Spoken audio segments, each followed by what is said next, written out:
청소년 상담사를 준비하시는 여러분 안녕하십니까? 유상현입니다. 2025년 청소년 상담사 2급 기출문제 심리측정 평가의 활용 후반부 내용 기출문제 풀이를 시작하겠습니다. 64번입니다.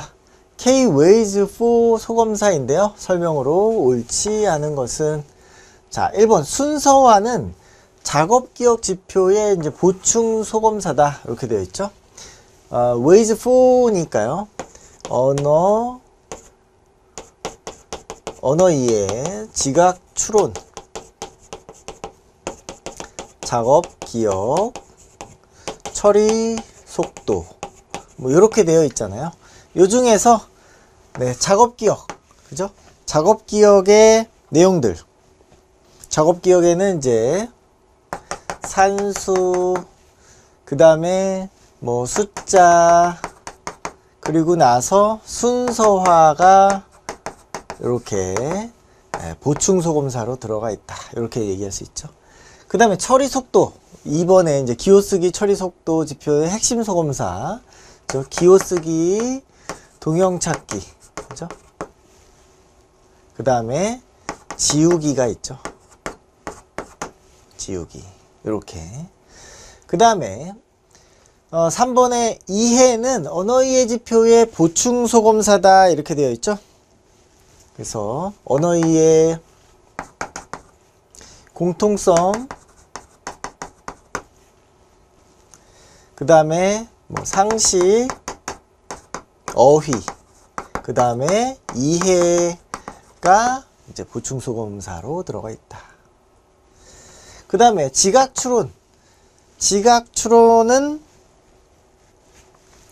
네, 퍼즐, 네, 퍼즐이 있고요. 네, 그 다음에 토막짜기가 있죠. 토막짜기, 그 다음에 행렬 추리, 그리고 빠진 곳 찾기, 그 다음에 무게 비교. 네, 이렇게 있습니다. 그래서 퍼즐은 작업 기억이 아니라 네, 지각 추론에 있는 거죠. 작업 기억 아니고 무게 비교는 여기에 보충 소검사다. 그래서 우리가 이제 소검사, Ways for의 소검사 내용들 좀 정리를 해보았습니다. 그래서 64번 정답 4번이 되겠죠. 다음 문제 보겠습니다. 65번 K-WISC5 이제 위스크가 4에서 5로 이제 변경이 되었죠. 그래서 옳지 않은 것은 이렇게 되어 있는데요. 16개의 소검사로 구성이 되어 있다. 네, 요거는 이제 그렇다 이렇게 이해하시면 되겠고요. 5개의 지표가 있다. 5개의 지표는 우리가 원래는 언지, 작처 이렇게 얘기했던 것을 여기를 이제 시공간하고 유동 추리로 나눠서 이제 5개로 이야기를 했고요. 추가 지표도 있다. 추가 지표. 네. 추가 지표로 첫 번째가 양적 추론. 그 다음에 두 번째가 네, 청각 작업 기억.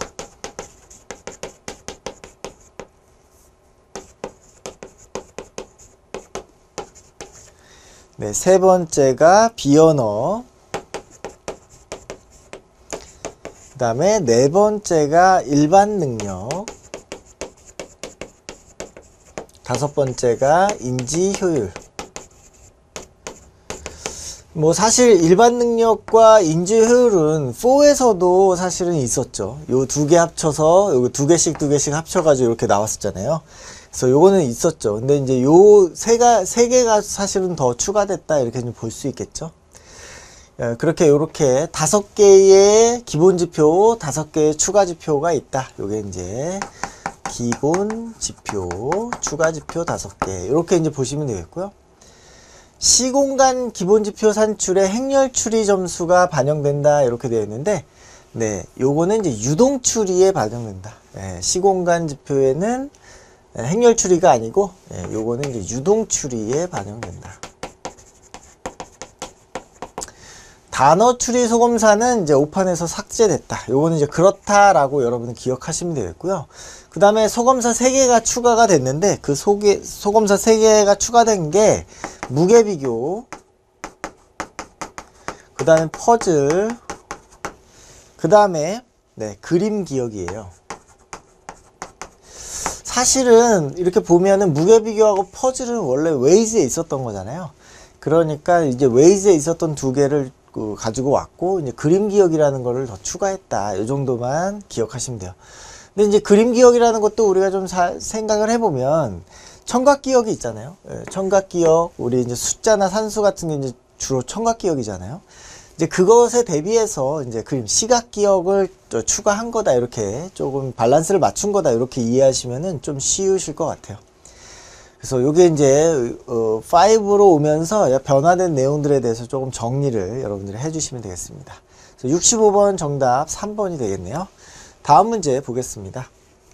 66번 지능지수 IQ에 관한 설명으로 옳은 것은, 자, 스탠포드 비내 검사는 비율 IQ를 사용한다. 이제 뭐 추후에 편차 IQ도 제공을 했습니다만, 그 검사의 어떤 구조 설계는 이제 비율 IQ를 사용했죠. 니은 웩슬러 지능 검사는 편차 IQ를 사용했다. 그죠? 최초로 이제 편차 IQ를 제공한 거죠.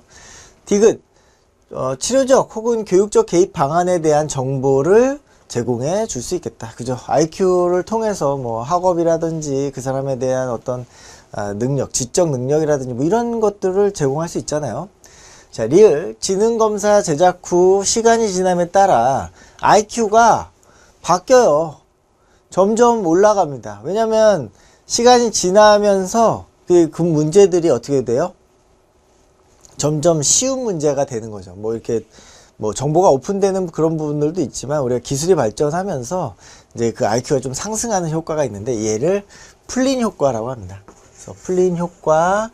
그래서 이제 보통은 7년 주기로 이제 그 IQ 테스트의 문항들을 다시 점검해 가지고 바꾸는 절차들을 좀 진행한다고 해요. 그래서 66번의 정답은 이제 모두 다 맞는 내용이 되겠습니다. 5번 체크하시면 되겠어요. 다음 문제 보겠습니다. 67번 MMPI-2의 척도들 중에서 증상이나 진단과 독립적으로 수검자가 스스로 인식하고 직접적으로 호소하는 문제나 어려움을 측정하고자 개발된 것은, 이렇게 되어 있어요. 그러니까 진단, 임상 척도가 아니에요. 진단이 아니고 그냥 수검자가 인식하는 그 상태, 호소하는 상태, 어려움, 이거를 측정하려고 하는 거예요.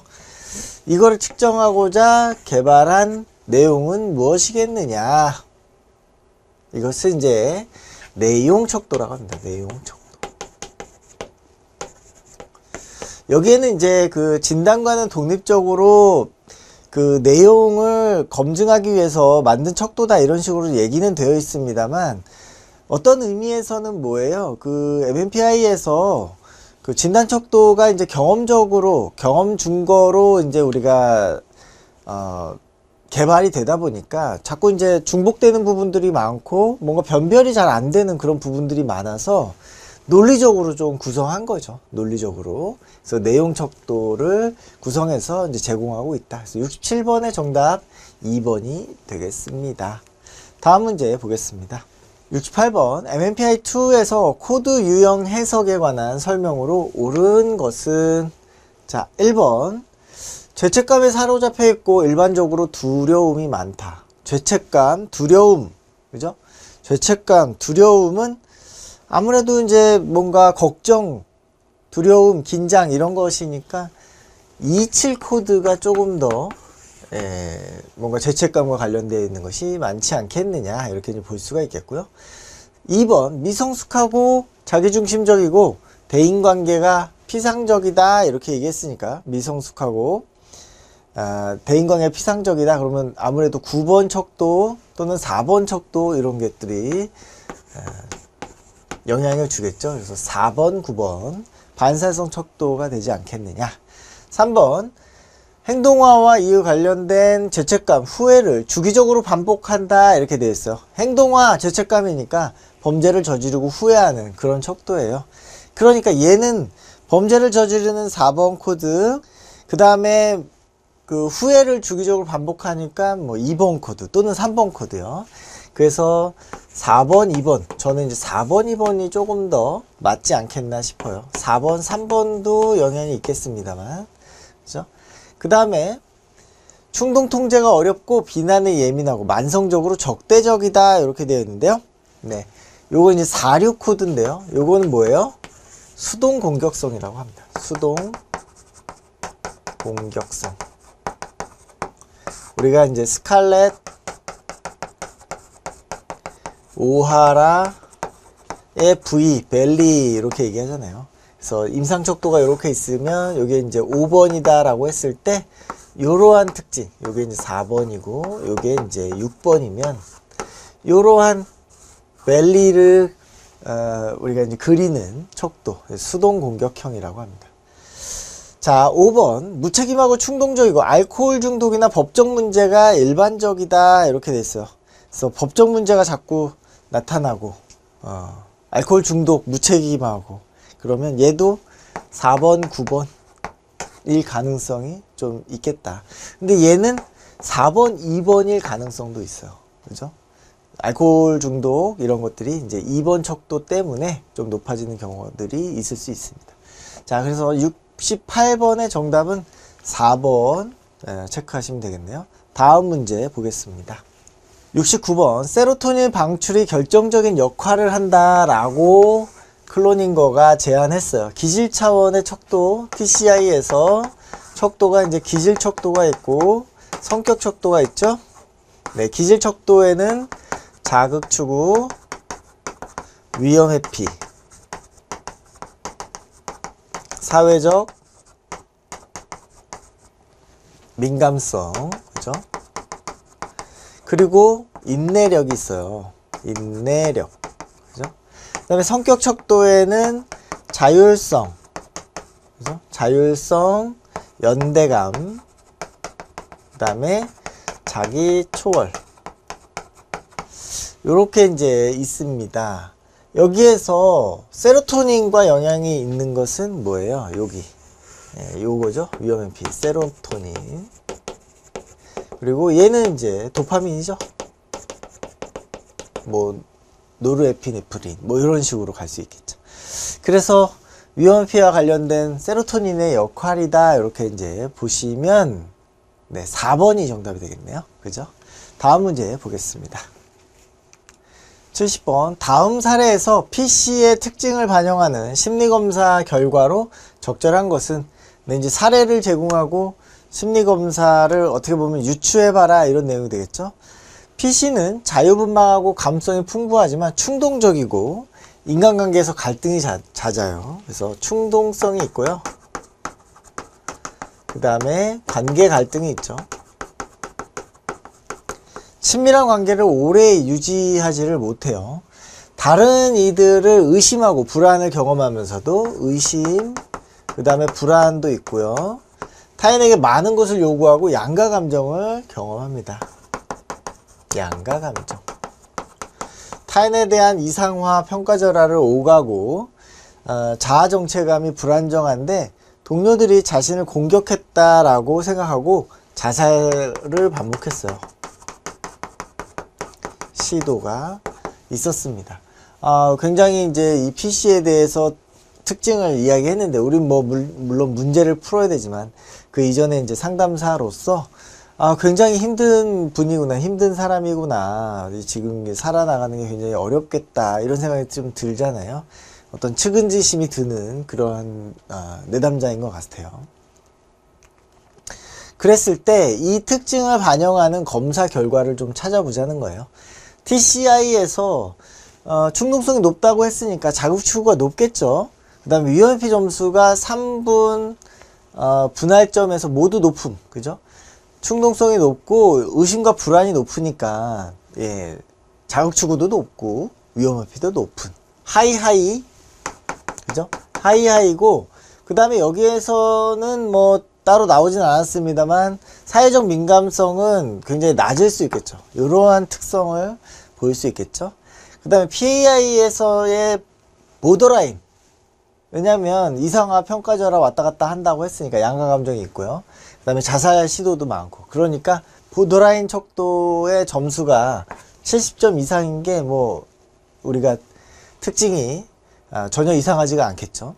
그 다음에 로샤 검사에서 대처 손상 지표 CDI에서 8개 이상 해당된다 이렇게 되어 있는데, 네, CDI는 이제 5개예요. 그래서 8개 이상 해상, 요게 이제 잘못된 내용인데, 아무래도 이분이 어때요? 자살 사고가 많으니까 자살 사고, 그러니까 자살 지표가 높게 올라가겠죠. 그래서 요거는 이제 틀린 내용이다 이렇게 이제 보시면 되겠죠. 그래서 기억 니은 2번을 체크하시면 되겠습니다. 다음 문제 보겠습니다. 71번 PAI의 치료 고려 척도라는 게 있습니다. 치료 고려 척도.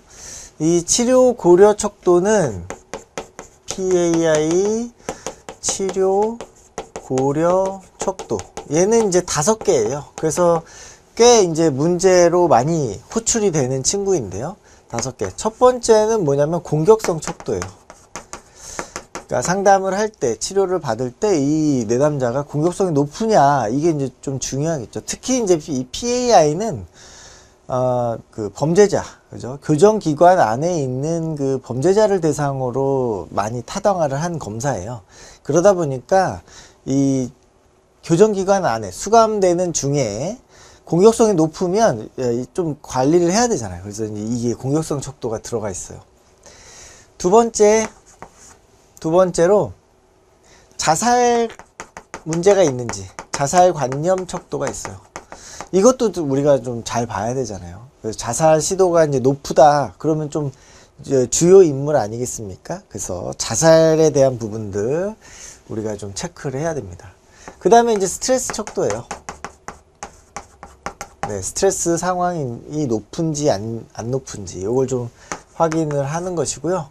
그 다음에 네 번째로 이제 비지지 척도예요. 이 비지지 척도는 이제 이 검사 대상자, 내담자죠. 이 내담자를 좀 지지해 줄 수 있는 네트워크가 있냐, 이걸 좀 보는 거고요. 다섯 번째는 이제 치료 고려 척도 중에서 치료 거부 척도가 있습니다. 치료 거부. 그러니까 치료가 이제 계속 유지될 것인가 아닌 것인가를 좀 알려고 하는 거죠. 그래서 요 5가지는 좀 외워두시면 좋을 것 같아요. 뭐 공자, 뭐 스치, 비지지, 뭐 이런 식으로. 그래서 공격성과 자살 관념을 우리가 좀 특히 본다. 그리고 사실 치료 거부까지는 조금 우리가 같이 볼 수 있을 것 같아요. 근데 긍정적인 부분이죠. 지지 세력이 있는지 없는지도 좀 보려고 하는 거고요. 지금 상황이 이제 스트레스 상황인지 아닌지 이것도 좀 보려고 하는 거죠. 71번에 요 나머지 빼고, 그러니까 알코올 문제, 요거는 이제 치료 고려 척도는 아니고 임상 척도에 이제 들어가 있다. 이렇게 이제 보시면 되겠습니다. 다음 문제 보겠습니다.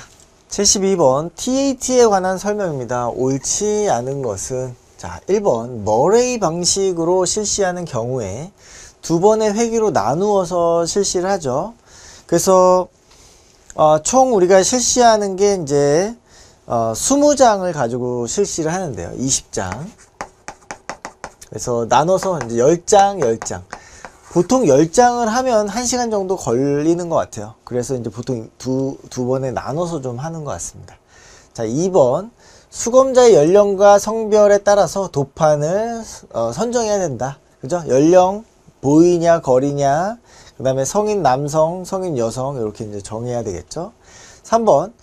수검자의 이야기 속에 의식 및 무의식적 갈등이 표출된다고 가정한다. 그죠? 이게 이제 욕구 이론을 기반으로 하고 있죠. 욕구 이론. 그죠?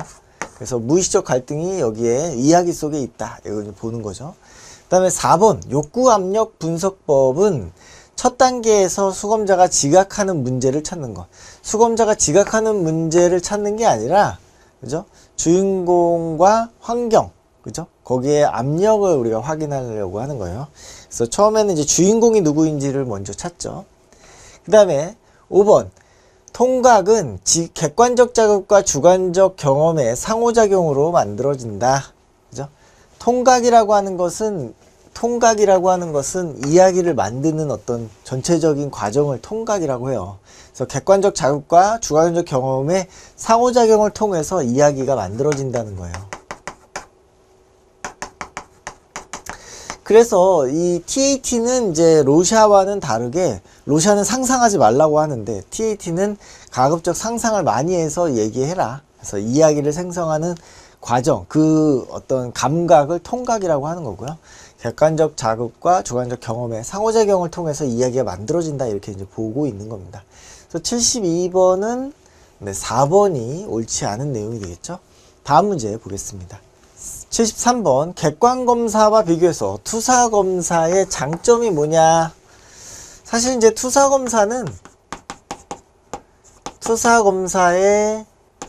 검사의 장점은 뭐예요? 첫 번째로 방어가 어렵다는 거예요. 방어가 어렵고, 그 다음에 그 내담자의 독특한 반응이 나타나요. 그죠? 독특한 반응이 나타납니다. 그리고 세 번째로, 그죠? 다양한 반응을 얻을 수 있어요. 반응을 얻을 수 있어. 객관검사는 그냥 보기에서 1, 2, 3 골라야 되니까 다양한 반응이 나올 수가 없잖아요. 그러니까 다양한 반응이 나올 수 있어요.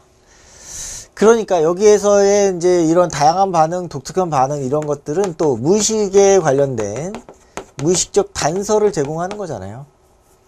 단서 제공. 그러니까 우리가 이제 투사검사가 조금 더 그 내담자를 이해하기에 더 적합한 검사다라고 주장할 수도 있는 것이죠. 근데 검사 해석이나 실시가 너무 어려워요. 그리고 검사 결과가 채점자 간에 동일하지가 않아요. 왜냐하면 임상적으로 주관적으로 하는 거다 보니까. 그리고 집단검사의 효과적이며 경제적이다 이렇게 했는데, 집단검사도 쉽지가 않습니다. 그죠? 신뢰도 타가당도가 검증이 안 돼 있어요. 검사 자격이 모호하기 때문에 투사되기가 용이하다. 그래서 무의식적 단서를 제공한다. 13번은 이제 5번이 되겠네요. 다음 문제 보겠습니다. 74번 로샤 검사에 관한 설명으로 옳지 않은 것은 1번 엑스너는 종합체계 방식을 개발한 거죠. 그러니까 로샤 검사에서 엑스너는 로샤 검사를 개발한 사람이 아니라 로샤 검사의 채점 방식을 개발한 거예요. 종합체계, 이걸 종합체계 방식이라고 합니다. 자, 2번 반응 영역 기호 S는 단독으로는 채점하지 않는다. 그죠? 단독은 아니라 이제 전체 반응이냐 부분 반응이냐 요걸 이제 합쳐서 쓰는 거죠. 3번 수검자가 자신의 문제를 축소하거나 과장하기가 용이하다. 그렇지 않죠. 왜냐하면 자신의 문제를 뭐 드러내는 것인지 아닌지를 알 수가 없어요. 그래서 용이하지가 않죠. 4번 질문 단계에서 반응의 영역 결정인 내용을 확인하는데 초점을 맞춘다. 그죠? 결정인, 그 다음에 반응 내용, 영역, 이거를 이제 확인해서 코딩을 하죠. 나중에 이제 종합체계 방식으로 우리가 요약, 구조적 요약이라는 걸 하죠. 5번 수검자가 한 말 그대로 기록해야 된다. 그쵸? 74번은 이제 3번이 옳지 않은 내용이 되겠네요. 다음 문제 보겠습니다. 75번 HTTP 검사에서 설명으로 옳지 않은 것은 1번 HTTP 검사에서는 수검자가 4장의 그림을 그린다. 어떻게 4장이에요? 집 그리고, 그 다음에 나무 그리고, 사람 그리고, 사람 1, 그 다음에 사람 2. 요렇게 해서 4장이죠. 맞는 내용이 되어 있어요. 2번 각 그림마다 그릴 수 있는 제한 시간이 없다. 정해져 있다. 이거 틀린 내용이 되겠죠. 자, 3번 필압은 수검자의 에너지 수준을 반영한다. 그래서 꽉 누르면 이제 에너지 수준이 많은 거죠. 반영한다. 지우개로 그림을 수정할 수 있다. 그죠? 지우개가 그림 수정할 수 있게 돼 있어요. 근데 이제 그건 다 체크를 하죠. 맞는 내용입니다. DAP 검사에서 하우스, 그 다음에 트리가 부과된 내용이다. 원래 이제 인물화 검사를 그렸는데 인물만 그리다 보니까 저항감이 심했어요. 그러다 보니까 앞에 집하고 나무를 붙였는데 이게 이제 훨씬 더 많은 임상적으로 뭐 쉽게 접근도 되고 어떤 투사적으로 나오는 내용들도 많았다. 많이 쓰게 됐다. 이런 내용입니다. 그래서 75번의 정답은 2번이 되겠네요. 네, 여기까지 해서 기출문제를 모두 풀어보았습니다. 수고하셨습니다. 감사합니다.